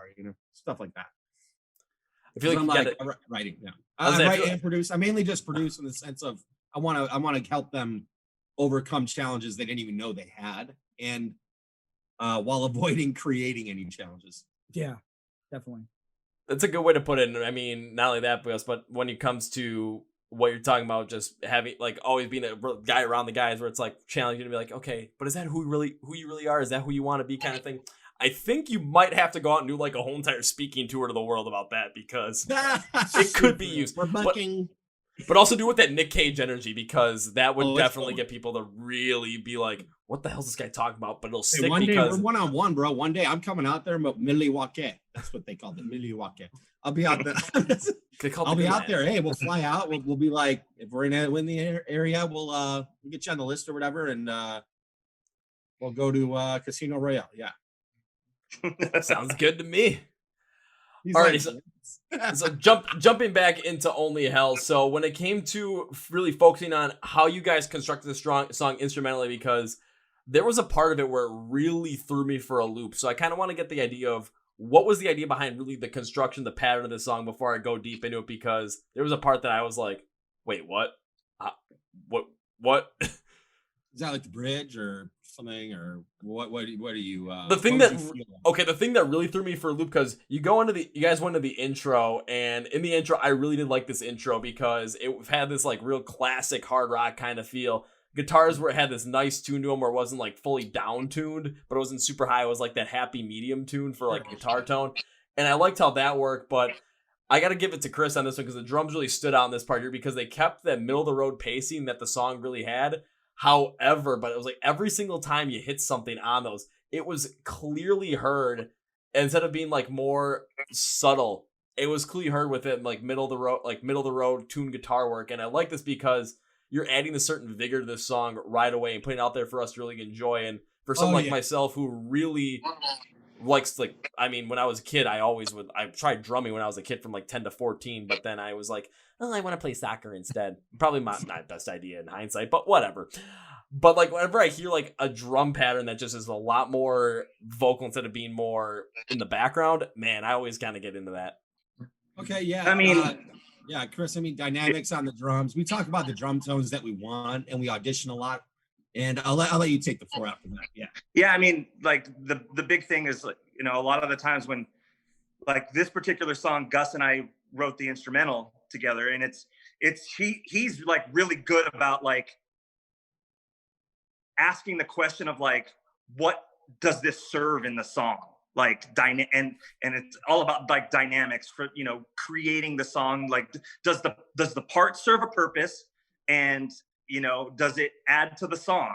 And Gus is really good about, you know, challenging us, you know, to like be better and like write stuff that's not just like our things that we think are in our wheelhouse or our like basic stuff. And so sometimes, like, you know, man, are we going to commit to that, or are you going to want to change it in a month? You know, if you want really hard hitting drums, you're going to live with that, and the interviewer is going to find out, and he's going to kill us. So that's what it's going to be. So yeah, I mean, and we just vibe out, and we're not afraid to like throw in parts that, you know, like I said earlier, it's, you know, finish the idea, and if it works with the song, awesome. And if it doesn't, you know, we can change it and make it better. But, you know, it's like the whole process of, you know, just trying to create the best song that we can. Yeah, we talked about that. Sorry. We talked about that earlier. We talked about that earlier. We were talking about just, you know, especially you guys being an independent band as well, where you have the freedom to take the time and make sure that these songs are the way you want them to be. And by the time you release them, that they're the way that you fully want them to be, instead of something like, okay, we have to push this out because our boss wants us to. No, fuck that. Yeah. Right. Which, you know, I usually am the one who's like, yo, I'm done working on this song. So, you know, if you want to keep working on it, I might kill myself. And basically they're like, oh shoot, maybe we should move on to something else. So no. Yeah, it's just, you know, it's just about pushing our personal boundaries a little bit. You know, it's like, you know, that's why it's good to have, you know, an outside source, someone like Gus that's, you know, been affiliated with the band in one way or another since the beginning of the band. And it's, you know, he's the one that can tell us like, hey, does this serve a purpose? No, this doesn't really like vibe with what's going on, you know? Like he's really good about that as far as, you know, writing and the production part of it, of like challenging what we're trying to do. Yeah. Hey guys, I would like to be real quick. I'm going to bounce this little session real quick, but I want to get a couple minutes airtime with you and kind of just fill in any blanks. And is that cool? Yeah. Is that all right? Okay. Yeah, that's awesome, dude. Is it Kevin? Yeah. Kevin, dude, you rule, man. Thank you for the time of day. And thank you for my boys, and I'm sure they'll tell you whatever else you need to know about Nicolas Cage. But yes, me and you, buddy. We're doing the marathon. It's happening. We can drink water. Yes. Peace. Awesome, Goose. Thank you. All right. Hey, love you guys. Seriously, thank you for having me. All right, thanks, Gus. Thanks, dude. All right, and then Chris, if for some reason you feel like getting off your phone and going back on the couch, go for it. Yeah, I will in a second. It's super hot. The Laker game's going. Yeah, he's having a blast at that ball game right now. Oh yeah. Yeah. I'm just running the court by myself. I can't wait. I cannot wait to go back. Can't wait. All right, I'm gonna sign off and I'm gonna jump in on the couch in a couple minutes. Okay. Okay, sounds good. I'll talk to Ron going forward on this one. Then. Yeah. So leading to this, the strongest part about the material is we'll cycle through the instrumentals, and there's quite a big catalog of songs that he's already finished. We have a lot of engineer and producer friends, but Gus is like, it's like clockwork with him. He is so fast when it comes to production. I mean, everything, he's like a one take 10 when it comes to his work.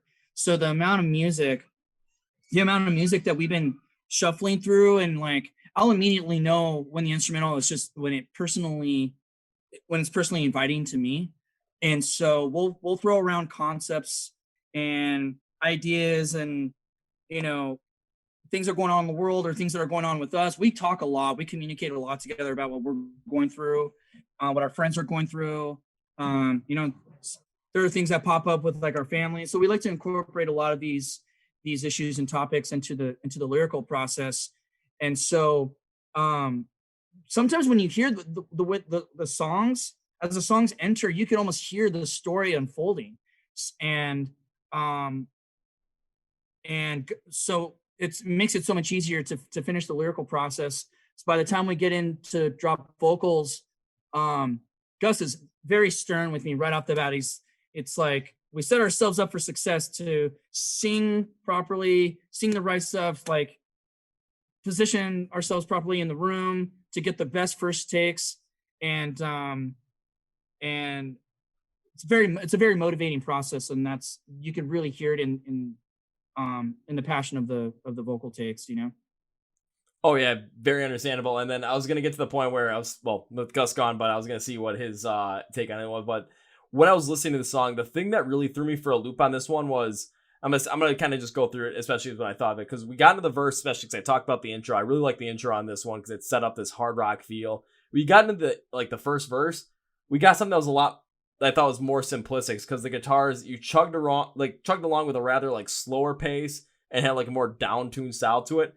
And I like this, and then it's kind of like pick this up into the pre-chorus. However, like the one issue I kind of had with there was like there was a quick transition there, and I thought that really worked, but there was a consistent pacing and volume on the guitar that kind of really, in my opinion, is like when it came to the pre-chorus, it kind of had this feeling like the pre-chorus is going to have a lot more vigor to it, a lot more energy to it, just the way I felt the song was going. It's just, it had a little bit more of like a consistent volume and consistent pacing from chorus to pre-chorus. So I was like, okay, that's interesting. I had to listen to the song a little bit more to see where it was going. But like from that first instance, I was just kind of thrown for a loop on it a little bit. And when it comes to the drums on this one as well, especially in the verses, I kind of liked how they stayed more amped up in the volume category on this one, because like I said in the intro, it was like every single time you hit something, like I could hear it, I could feel it, and I really did like that. And on this one, it was the same thing too. And then it wasn't like much of a change up that I thought, and when I heard from what the intro was to what the verses was, it was kind of a very similar style of drumming in that aspect. So that's what kind of threw me for, because I'm not used to hearing something like that. I'm always used to hearing something that's different. I'm not used to hearing something that's like, okay, the intro is going to have a lot more vigor to it, and all of a sudden the verses are going to be a little bit like more stripped down in a way. But when you listen to the verses, and like the pacing and the pattern was rather the same. Yeah. So that we wanted that to carry the vibe, the vibe from start to finish. And it's like what helps move the vibe in the pulse of the song along. And in this case, it was, vocal delivery, because it's a down verse, so vocal delivery and then drumming. It's like the heartbeat of the song. Yeah, drumming's always the heartbeat of the song. It's always the thing that gets you going. I'm reminiscing about the drumming times again. Good times. Yeah. I still can't. I'm still trying to get the intro to. And with that being said, that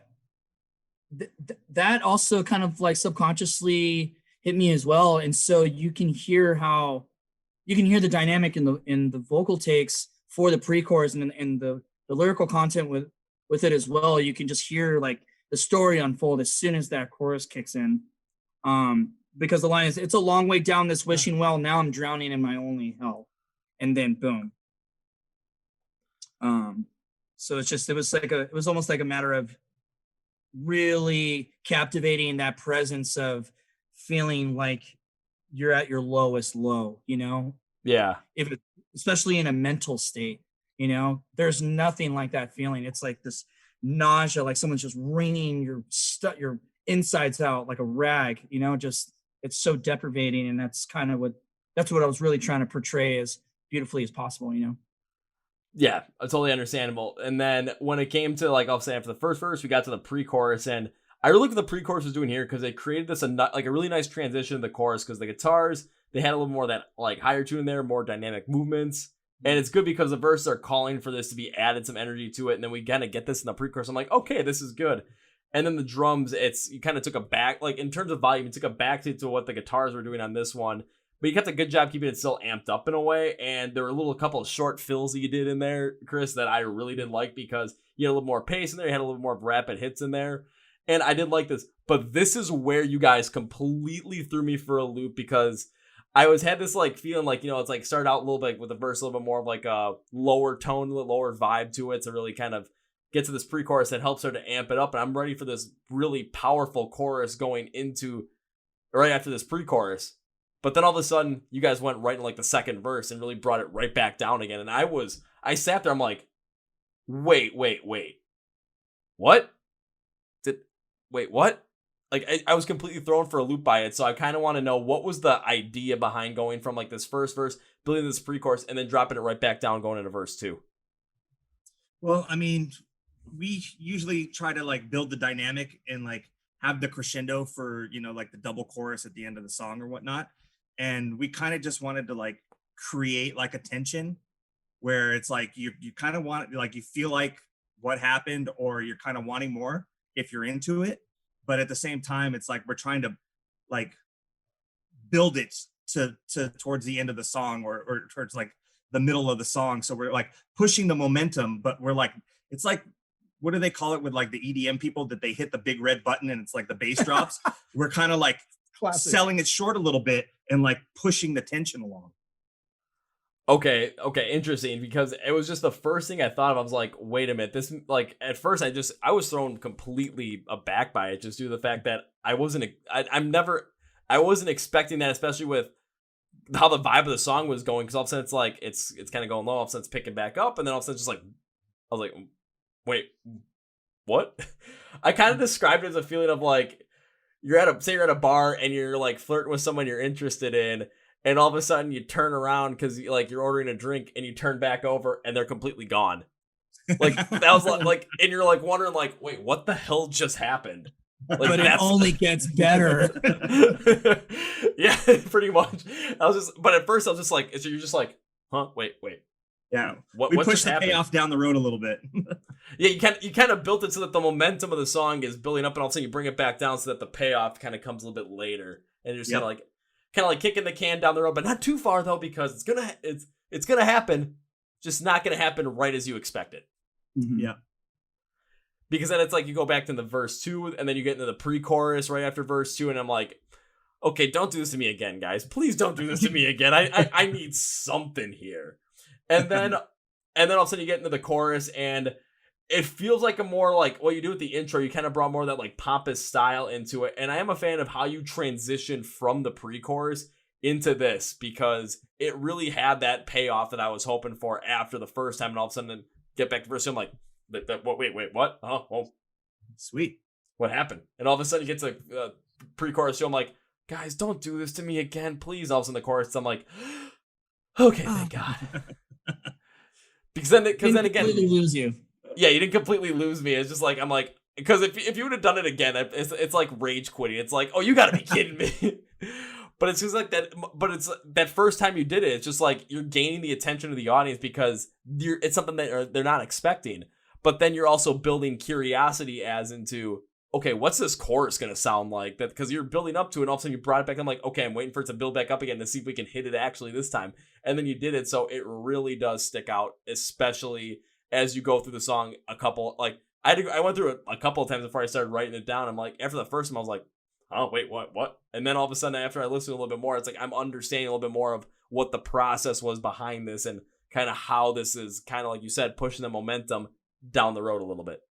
Yeah, definitely. We don't want to have too many peaks and valleys in the front, at least for this song, because it's, I don't know. I find it interesting to like build and like just push the momentum and build, because that's hard, man, and it's fun when it pays off at the end. Oh, easily it does, because like going through like the whole entire thing with like what I heard in the chorus in this one, it's like from the guitars, they play with that medium pitch style again, and they keep a constant pace while the drums are keeping up as the dynamic part of the song here. And they basically have like, they kind of play with the same pacing from the drums and the guitars at the same time. But there are two major differences in comparison to like what the intro was, because you continue to take that inspiration from the intro, but have everything hit with even more volume, because every hit on the snare drum that you had, Chris, just ends up amping up the energy needed to make this song shine brighter than it needs to be. Because it's just like every time I hear it, just, and we're not talking, crazy Saint Anger snare. We're talking good snare here. I kind of wanted to use that reference because I haven't used that in a long time, and I felt like it. But then also, like, you also use, like, within the drums, you get some, like, transitional fills within the parts of the chorus there with you kind of bring a little quick, more rapid pace in there just to really have it work. And I'm all here for it too, because you have a much better move here just to make this chorus pop through those fills. Yeah. And it's all setting it up. And, you know, it's like the song is the sum of the parts. You know, it's like there isn't one virtuoso part in the song, but the song is the sum of all the parts together, you know? So it's like my act, like, especially, you know, going through drum parts, fills and whatnot, and like replacing stuff and changing stuff out. It's like everything is to support either, you know, what he's singing or some other like part of the song. You know, it's like all of it's the sum of the parts. I don't want anything competing. You know, it's like the main thing is convey our message, get, you know, make it make sense, and, like, you know, have harmonies and whatnot. But at the same time, it's like you don't want to run into a wall of sound. You know, like if that song was put together as a wall of sound with the sum of the parts that it is right now, it wouldn't work. You know, it's like we're trying to like draw people in and like get on the vibe of the song. You know, so if anything sticks out, then it doesn't work because it's the sum of all the parts together. You know, it's not like we have like Eddie Van Halen in the band that's playing like interesting, crazy virtuoso stuff. You know what I mean? So we just have to make sure everything's good, but they have to work together. Yeah, and the one thing you can always remember too is, like, when it comes to working together, even if you have a little bit more of like a difference between them, like if you have a guitar tuner or guitar tone that's really working against what, like, maybe what the vocals are doing or contrasting against what the drumming is doing, yeah. If it works in a way where those contrasts end up just making both parts, making like what's working in both those parts really stand out, then yeah, that contrast can easily work off where you're battling against each other, but you're battling against each other with those parts and you're summing them up to the sum of those parts is making both of those pieces work with their strengths instead of with their weaknesses. Yeah. The clashing for sure. That's like, and that'll throw off any singer, you know, and I'm really glad that you brought that up. And they've been in that production, Gus was able to really fine tune. Tones are everything with him. And he's just so dead on. And he's so fucking quick, you know, it's just like, just so natural to him. And so, as I was saying, there are things that in the catalog of the demos and instrumentals, we'll feel really confident about some of the songs. And we're like, oh man, there's something there that has that it factor, but it needs a lot more work. And when we didn't have an agenda quite right then when we were working on the songs initially, but when Only Hell first came our way, it was labeled something else, but we felt this like this atmosphere come over us during the writing process of what the song is now, just this like the self-reflection stuff. And we've been getting to know each other a lot as friends, and and through their mutual friends as well, and just hearing everybody's stories. And I think that's what really encompassed just the aura of what the song projects, you know? Yeah. We're just trying to create a vibe, man. Each song has like its own unique things. It's kind of like got its own personality, so to speak. So we, you know, it could be, the next song could be totally different than Only Hell, you know? It's just a matter of completing the thought. I like each song is a thought kind of to me. So it's just like complete the thought and, you know, move on to the next. But like the basic composure aspects of it, you know, have it make sense, have parts not, you know, fighting each other. We're like really cognizant of that, of like making sure that like we do it the way that we want, you know, like I kind of have every so often I have like a dumb vision of like what I think the song kind of sounds like, or in my head. And it's like pretty fun when we get to the point to where what we're hearing out of the speakers is kind of like originally what I heard in my head. So that's kind of a weird feeling, but definitely like fun. So it's like, that's like the goal to shoot for every time. It's just like, you know, can we get there? You know? Yeah, can we get there and can we complete this whole thought that we're having instead of just leaving it wide open? Because a lot of the times when you like think about it with the songs that you listen to, the songs that you absolutely love, it's when you end them, it's you fully understand the complete thought that the artist was trying to convey in that song. Yeah.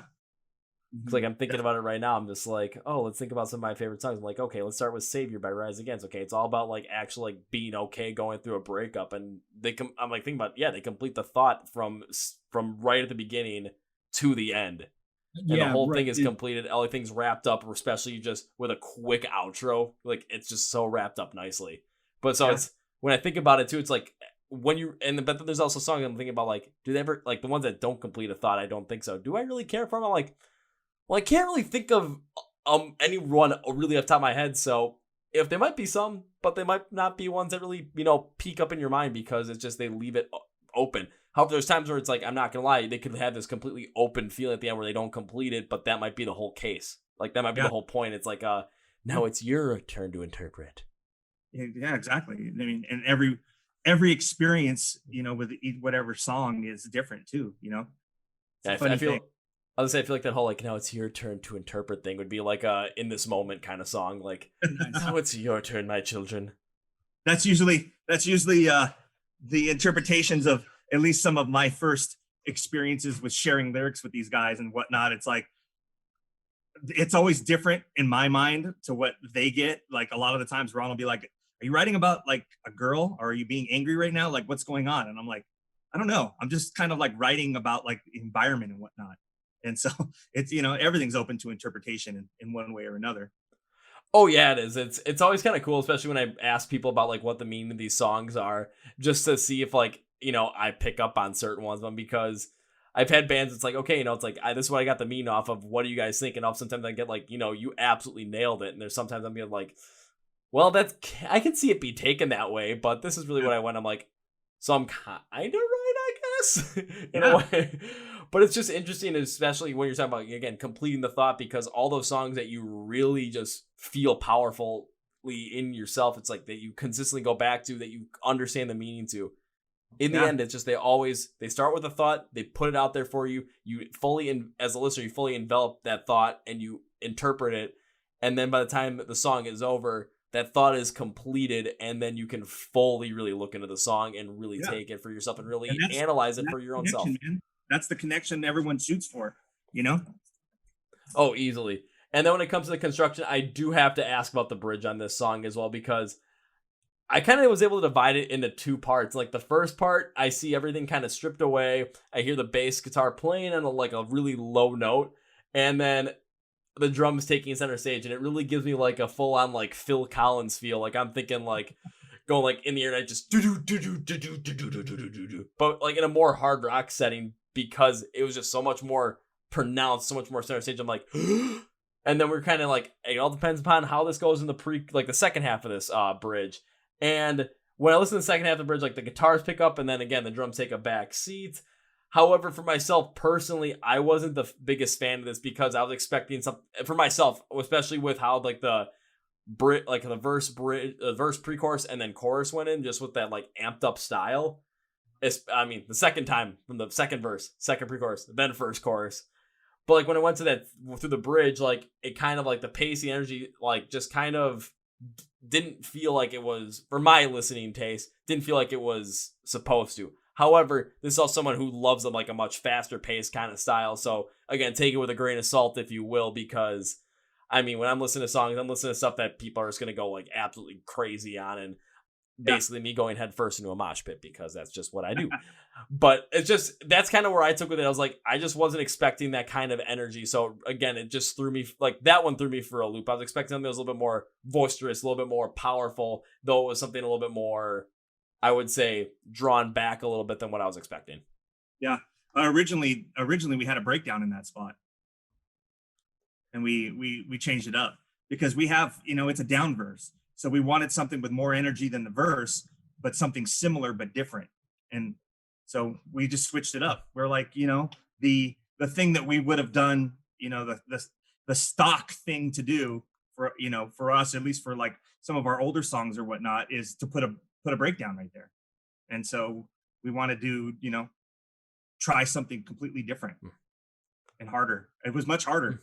Definitely was much harder than to just do like the expected thing. Yeah. Right. And I was saying, see, this is why I love talking about this stuff and love bringing this stuff up, because not only is like I'm able to kind of like ask my questions about it as well, but then for everyone else, like they might have the same question. Well, now you can kind of see the writing process and the thought process, and that this wasn't just some like, oh, we just wanted to, oh, this just happened. No, there's actually a whole thought behind it, to instead of like this one, like for me, especially when I take a look at it, it's like this whole song for me was, doing things that I wasn't expecting the song to do every single point in time. Because I already talked about with that first pre-chorus, and I'm talking about the bridge. It's like I'm expecting something else, but all of a sudden you guys are doing something completely different. So it takes me a couple of listens to really understand what's going on, because I'm not getting I'm not getting something cookie cutter here. Yeah. It's, I mean, and don't get me wrong. It's not like completely masterminded evil genius kind of, plotting it out. I mean, it worked out that way that part fit the best. We tried several different things, and, just the process of elimination, it just felt right. Very understandable. And now I'm kind of, again, I'm seeing more of like with the song as well, just to kind of understand it, and where it's like, okay, now I'm starting to understand where things are happening, what things are going on. So now taking another listen into it, I'm going to get a different experience from it, because I understand what's going on right now. I get a better view of it. And it's like, okay, now I might have a completely different take on it if I listen to it just right after this whole entire interview, because again, I know what's going on now. That's a beautiful thing to hear, man, because, you know what to expect already. So if you still want to listen to it after you know what to expect, that means, you get it, that's awesome. For me, that's awesome. Yeah, I might have to do that right after this. I'm going to open up that little Dropbox link you sent me and be like, let's listen to this while this whole entire, once I jump off this call, once we jump off the call, it's going to be like, okay, the video has to process. It'll take like 10 minutes. All right, let's listen to this like 3 times while I do some cleaning up around here. I totally thought I heard that coming. Yeah, just have Face Off on mute while you're at it. Yeah. Oh, I can put Face Off on while I work on this later. So watch your fucking mouth. And every time I'm just gonna what you guys should do is just literally like take Face Off and then just always put Gus's face on Nick Cage's face. Yes. Oh, especially with all the face app stuff going on. Chris is notorious for this. We could make something happen. Yeah, I don't like to speak words. I just like replace my face on everybody else's. And do you do like some of that like deep fake kind of stuff? Oh yeah, yes. Yeah. I have plenty of them on my Instagram page. Oh my god, you should do it. You have to look at these, dude. They're so good. Definitely hit up his account whenever you're free. That's fucking hilarious. Why don't we just do it right now? Because that sounds like right now. Okay. All right. Oh, he's got some good ones. There's some Chuck Norris. Oh, geez. All right. So what am I searching up for Chris though? Because I don't know exactly what your handle is. Christopher J. Heil. Heil is the last name. Christopher J. Oh, there we go. Okay, I gotta see some of these deep fakes already. Oh man, you put yourself on anything with Alan Rickman really fits. Yeah. Oh dude, Point Break is so good. There's a bunch of them in there. Jason Segel is really good. So is Ivan Drago. Okay, I think I found the 3 best ones right in a row. We've got Little Carlos from The Hangover. Yes. We've got Sloth from The Goonies. Yes. And then we got Fat Ben Stiller at the end of Dodgeball. Yeah, there's a few of them in there. I went a little nuts for 2 weeks. Oh yeah, there's Rick James. There is that. Wait, did you deep fake Danny DeVito coming out of the couch? Yeah. Yo, it's so good, right? Oh my god, I gotta watch this whole thing. It's so good. We gotta watch. I'm so glad we're doing this. Oh my god! Holy shit! Oh my god! What the? Oh, you're in for a treat, dude. Definitely pay attention on a daily basis. You're in for a fucking treat. All right. Only getting better. Yeah, that's getting a follow right there because holy crap, these are hilarious. I can't wait for my girlfriend to watch this back. This is gonna be super. And then the aliens. Yeah, I am from the Hips channel. Aliens. Oh, that works. You was Charlie Kelly. Oh my god. Carol. Gotta find Pepe Sylvia. It all started with Van Damme dancing. Oh, so good. Oh my god. Yeah, I know. I waste way too much time on dumb shit like that. Again, if you get a chance, just do a whole deep fake, but do it with Gus on Nick Cage and just do the whole Face Off movie. We're gonna make, thanks for really pushing this for us, because I think we're gonna go to a whole other tangent of specifically like a whole new account. Yeah, you just made a whole new chapter. Yes, deep fakes for us. You just have to call it Gus Cage. Gus age, yes.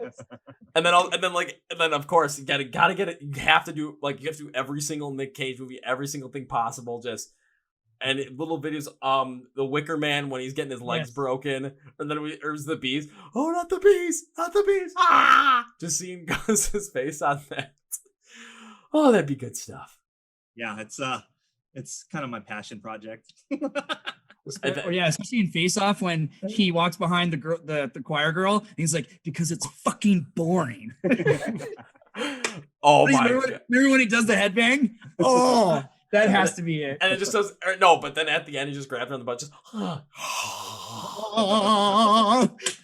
yeah. He would have to put his deep fake his face on that. Oh my god. That'd be perfect. Absolutely perfect. Okay, but enough of the deep fake stuff. We can get in that a little bit. I just want to finish up on Only Hell as well, because we went through deep with the instrumentals, but Ron, it's your turn, because you're the vocalist on this one. So when it came to the verses, I really like what you did on this one here, because you play with more of that like calmer tone with a little bit of a higher pitch than I would expect from like a hard rock track, especially off of those intros. But it really works here because you're using those underlying instrumentals to create that lower tone, kind of prepping for that pre-chorus. So it really also works with that prominent drumming style. So you're kind of talking about that, like really kind of go with like a more of like a lower vibe in the verse. Your vocals really help set that out. So mind you, this is song 1, coming in for new material. I was under a lot of pressure mentally for the sole reason that I just wanted to come in swinging, and I didn't want to be in a position where I felt impatient that I had to like gradually have progress. I wanted to come in swinging and slam it first, one take Tim style, and make sure that I was worthy of being a frontman with no bullshit, with all bullshit aside. You know, like the pressure of like emulating who I should sound like vocally. Like we were talking about coming back to the Fear record, Papa Roach. There not only were a couple of those songs 100% influenced into the material, but like I wanted to find my voice lyrically and passionately, and potentially emulate like some of our favorite like current rock vocalists. But I just realized that I'm like, you know what, I'm just also gonna be myself. I'm gonna bring to the table like the elements of writing style that I like to use. We tend to be a little metaphorical when it comes to like nature and how it also coincides with who we are as humans, and the toll that our bodies take because of the stress and the things that we're exposed to, you know, on a daily basis, you know, in our social lives and, you know, emotionally and mentally. And like I said, there was no plagiarism of any kind. It was all very natural. But I made it very clear that I want to be very specific when I say that when we work on the songs, we do it as a team. Like we come in with the ideas together, but never walk into a room and assume that what you have that's how it goes.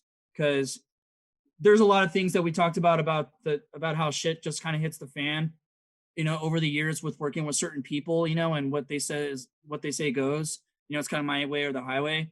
And one thing we definitely want to do is just walk away from any kind of that drama that we know that we can, because communication's key, and it comes down to Chris and I working together, and we really have an awesome routine writing together now.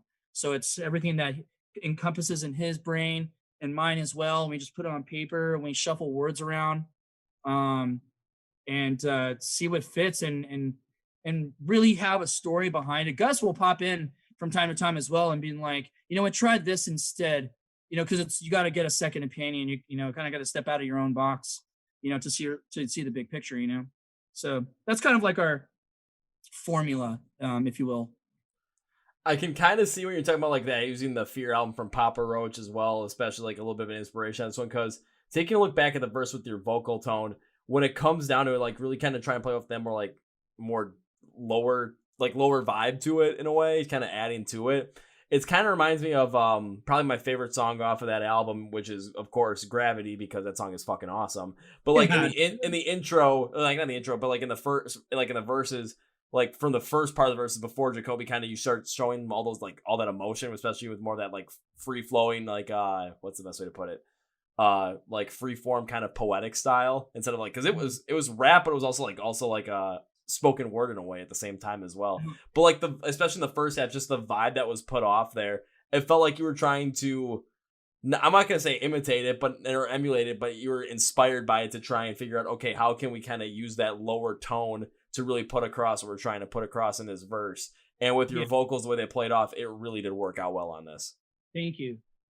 Yeah, that means a lot. It's like I said, it was at first it was kind of like this uncomfortable feeling where, you know, because my desire to come back into working in heavier rock stuff again, like to be fully committed to do it again, I kind of had to like work my way into it again, coming from just literally playing along to like all my favorite pop punk bands and those singing styles, you know. Definitely it's a transition for sure. So it took me a minute to kind of get in my headspace to do that and deliver, you know, to the best of my ability. And it's definitely gotten a lot easier as we progress on to the rest of the material. The one part where I was really kind of, I'm going to say again, thrown off by the vocals, just how it was used. So I want to hear what the purpose behind this was the vocals in the chorus. Because again, when it comes down to it, and we've talked about the instrumentals where, again, you guys did a lot of things where from what I was expecting to have happen, you guys went in a different direction with it. So you really threw me for a loop on a couple of these. And when it comes to the vocals in the chorus, it threw me for a loop as well, because especially hearing what the verses had and the pre-chorus where the vocals are amped up a little bit more to show more passion and emotion going through it to really match what the instrumentals were doing. I like that because you're kind of really bringing it up more. But then when we got to the vocals, what really threw me off on this one was when it comes to the volume of them, it just like, and just overall, they really didn't change up as much as what they're doing in the pre-chorus in terms of pitch and the power for what was going on there from what I was expecting. So I was expecting something that was going to be more, you know, kind of like just booming, especially with the way that the vibe was going, but all of a sudden it kind of just pulled back a little bit. I was like, oh, I'm interested to see why this was the case though, because again, I was always expecting, you know, that billion of energy, but it was something that threw me for a loop. So I kind of just want to hear what the purpose was behind that to really understand what the idea was.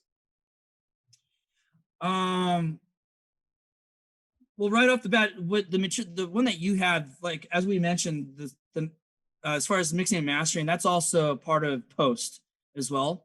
Of the new revisions that we have are explosive. So that's something that you have to look forward to, and you know the rest of our audience as well. But there is some serious definition. So yeah, the dynamics are super important. Yeah, and so you know, as far as like the tonality you were talking about, how you know it kind of matches some of the other parts. That's on purpose because we want it all to flow together. And so there's a few spots that like have changed a little bit as far as not delivery, but just you know, mixing and mastering to like sweeten it up. You know, once we get to the point to when we're actually mastering it and like everything is sweet in there, it's not going to be a different song, but it's going to be polished. You know, you're getting just above a static mix, but not completely mixed yet. Okay. Because that was one thing I was going to ask about too, is just like, okay, what was kind of the idea? Because again, this was demo. This wasn't the fully finished product yet. So what would be some potential, now I was going to say changes, some potential like polish up moments that you guys were looking at going forward into when you were ready to fully mix and master the song to the point where, okay, it's ready to go. But it seems parts they'll definitely have more oomph to them, just because, you know, we're really big on the dynamics and the flow of the song. And so when we want the chorus to come in, we want it to hit, you know, so we're going to do everything in our power, no matter what it is, to make sure that we lead up to it to where when it drops, it's impactful. Yeah. So I would say it seems like especially with this one, like especially the chorus, the part that's throwing me for the loop is in terms of just, okay, when it gets mixed and mastered, it might sound more prominent. That's a good way to put it. Yeah, you'll definitely feel that elevation. Yeah. in the hot spots, you know. Yeah. And then the other two that I brought up when I came to like with the bridge is with, okay, I was expecting more of like a harder breakdown kind of thing, but all of a sudden you guys went to like a more like drawn back kind of sounds, like, you know, again, throwing me for a loop on that one. But then again, that was something that was planned by you guys, along with going up from like verse 1, pre-chorus 1, then a verse 2. Again, that's something where it's like I was interested in those, and I had to go back to really understand why. And then you guys bring them up. It's like, okay, I'm gonna have a completely different feel going through them now. And then when it comes to the chorus as well, it's just, okay, it might not be as prominent, but then again, through mixing and mastering, you might get it to be the exact perfect way that you guys want it to be. So it seems like the one thing that kind of stuck on my mind. It's like, well, again, remember, this is a demo that I was listening to. This wasn't the finished product. Right. But also too, and not so much that in the grand scheme of things, like it's so important to dissect the song, just like we're doing right now, to really see the material for what it is and the backstory of it, and then coming back to it again. Just this conversation alone, even us going back to it, we're gonna be like, wow, just because of this conversation and this discussion, we can really see we see the song in another light as well, you know? Yeah, because like with me, whenever I talk about songs like this, because I know how much time and effort and work it takes to be put into a song. I mean, any song, and because I've never written one, but I hear people talk about it all the time. I talk to people about it all the time, so I understand it. And then when I go through it in depth, it's like, yeah, I'm not gonna like every single thing that everyone ever comes out with. I mean, there was one time I had a band on here where they sent me something, and like the song they sent me, I'm not gonna lie, I really didn't like it. And I had him on the podcast to talk about that song and to talk about why I didn't like it. But then when I talked about it I explained every single part as to, okay, here's the context behind the reason why. And I kind of I was doing that here as well, where it's like, okay, here's the context behind why I thought that. However, I also went through a different one of their songs as well. I was like, okay, but I really like what you did on this one. So it was like, I don't want to bash. I don't want to criticize. But if I'm gonna be like, okay, I wasn't necessarily the biggest on this, I'm gonna be honest. But I want it to be more of a constructive thing and more of a learning point instead of something like, oh, it's bad because I don't like it. Bleh. No, I'm never doing that shit. Legitimate question. It's about how the song touches you, man. Yeah. You know, like I hear it different than he hears it. You know what I mean? Like I hear it different than you hear it. You know what I mean? So it's, you know, it's all in how it touches you. You know, I'm just happy that you liked parts of it.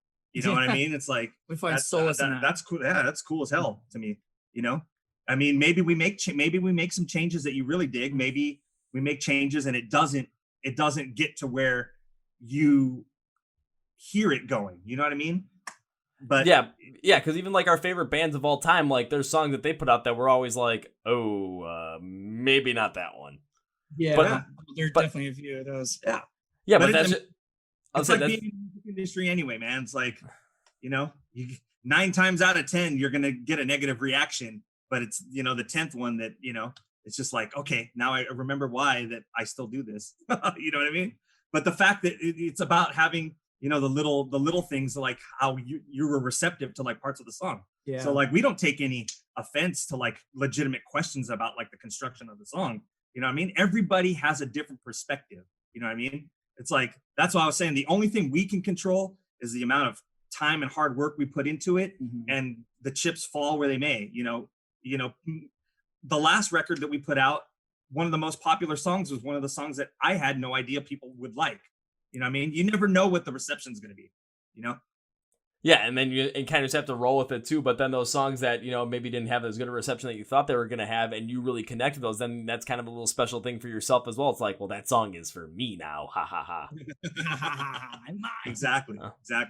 Yeah. So what, like when this song gets fully mixed and mastered, I'm going to be very curious to hear how it sounds, just due to the fact that, again, like with the two things, like really construction wise, what threw me for a loop, like going back and seeing exactly what you guys wanted to do on them.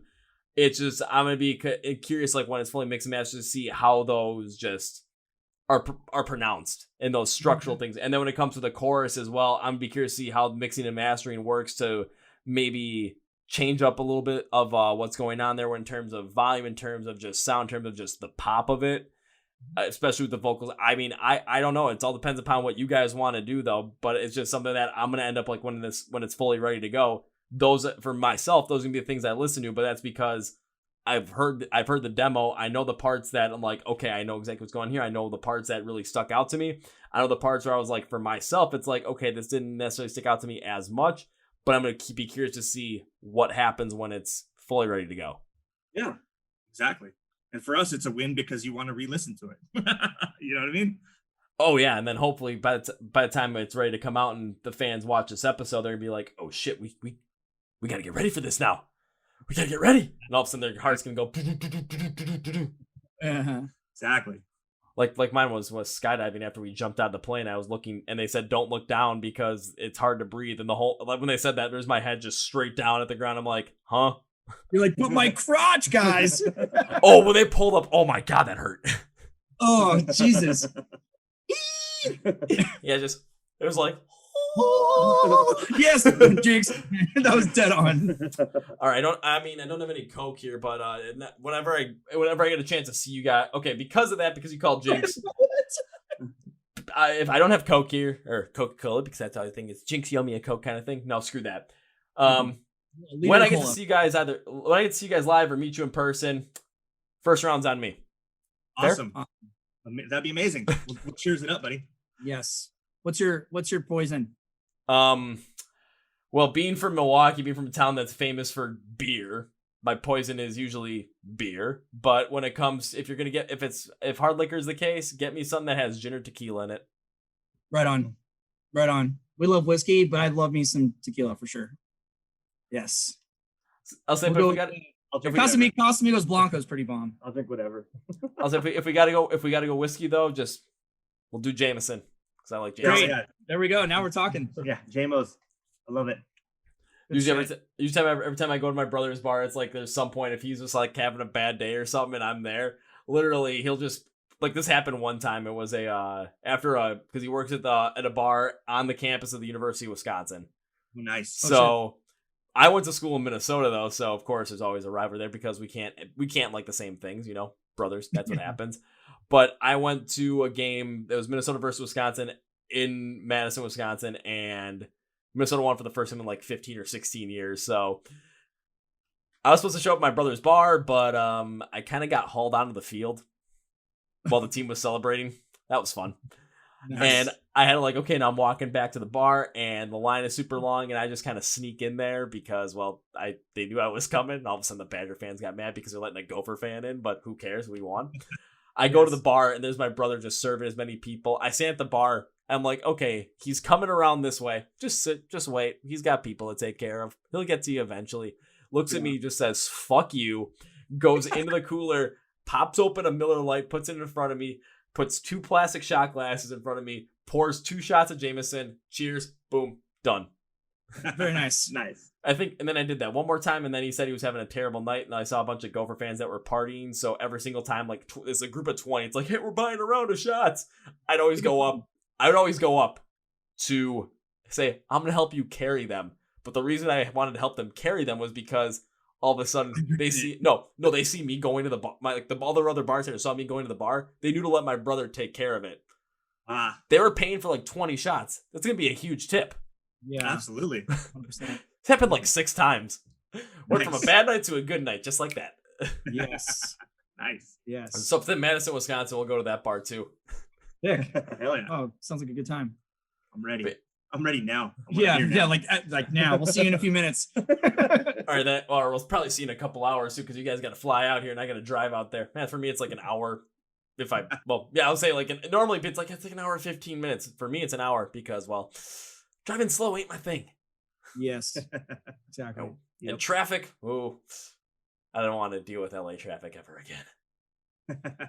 So I think we got time for one more question, man. It looks like our studio room is going to be used by the other band that's coming in here. Okay. Because we're about almost at the 2-hour mark. So one more question is perfect. So this will be my last question, you guys, before we sign off. My last question to you guys is this. What the hell can I expect from Amir Hollow for the rest of the year? You can expect our first song being released with Ron Beam as our front man. You can expect some lyric videos or maybe a music video, depending on if the production restrictions get lifted and we can put something out with our faces in it. If not, there'll be some kind of lyric video or something associated with it. And we're hoping to have 1 or 2 songs released by the end of the year, and the full EP shortly after that. Awesome. Sounds good. So everyone, we're going to end it with this. So you guys know that all the fans know, I went to the school, University of Minnesota. I studied econ, so when it comes to consumer behavior, incentives, all that shit, I understand that. And I want you guys to follow Amir Hollow on everything possible, whether it comes to all the socials they have, because they've got a shit ton of Facebook followers. When I checked, it was like 25,000. I was like, damn. Then you got Twitter, you got Instagram, got the YouTube channel. You guys got a website? Yeah, AmirHollow.com. You guys got merch at that website? Not at the moment. Okay. Just sold out. We're sold out at the moment. So alrighty, but I'll ask you this though: is there a link to that website though for the merch? Not at the moment because we don't have any backup merch. So the only thing we have for sale on our website is our music. Okay, fair enough. The reason I ask is this because of this. So when it comes to finding them on their website as well, and then when it comes to finding merch for them, because once they have stuff ready to go, you'll find it. Then when it comes to streaming their music, you're going to want to know where to go.